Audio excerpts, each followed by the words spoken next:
মাথাভাঙার 12 নম্বর ওয়ার্ডে টিএমসি বিজেপির সংঘর্ষ, ব্যানার ছেনাকে কেন্দ্র করে সংঘর্ষ এবং সেই সংঘর্ষে আহত হয়েছেন দুজন। রাজেশ প্রতিনিধি আমাদের সঙ্গে রয়েছেন। রাজেশ, কি নিয়ে এই গন্ডগোলের সূত্রপাত? দেখো, মাথাভাঙা শহরে 12 নম্বর ওয়ার্ডে গতকাল রাতে বিজেপির অস্থায়ী কার্যালয়ে ব্যানার এবং কাপড় ছেঁড়াকে কেন্দ্র করে তৃণমূল বিজেপি দুপক্ষের মধ্যে সংঘর্ষের ঘটনা ঘটে এবং একজন তৃণমূল কর্মী এবং একজন বিজেপি কর্মী আহত অবস্থায় বর্তমানে মাথাভাঙা মহকুমা হাসপাতালে চিকিৎসাধীন। বিজেপির যেটা দাবি যে গতকাল রাত আনুমানিক 12টা নাগাদ তৃণমূল আশ্রিত দুষ্কৃতীরা তাদেরকে হুমকি দেয় এবং পরবর্তীতে তাদের নির্বাচনী যে অস্থায়ী টেন্ট সেখানে কাপড় এবং ব্যানার সেগুলো ছিঁড়ে ফেলে দেয় এবং পরবর্তীতে কিন্তু তারা আহত কর্মীকে মাথাভাঙা মহকুমা হাসপাতালে ভর্তি করে এবং তারা থানায় অভিযোগ করবেন বলে জানিয়েছেন।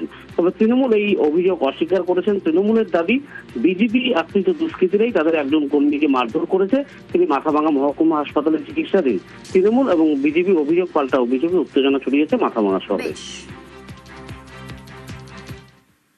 আমাদের একটা পূজা ছিল এখানে, তৃণমূলের হাতমাত বাহিনী রাতের অন্ধকারে মটফট খেয়ে এসে লাঠি সোটা নিয়ে পার্টি অফিস ভাঙচুর করছে, আমার ফেস্টুন সব ছিঁড়ে দিছে।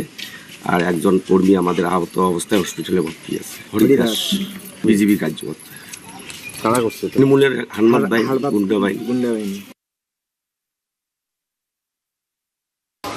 দাস নাম, ও আমাদেরকে ছেড়ে দিয়েছিল, তা আমরা ভালোভাবে ওকে বুঝাইলাম এরকম এরকম ব্যাপার, ক্যাঁচাল ঝগড়া করিস না। ও তার সত্ত্বেও ওখানে যায় আমাদের পার্টির বিষয়ের মধ্যে গাইলাগালি করতেছিল। তা ওখানে আমরা কইলাম, তার সত্ত্বেও আরেকবার গেছে, যা গাইলাগালি পুরো মুখে পয়সা খারাপ করতেছে।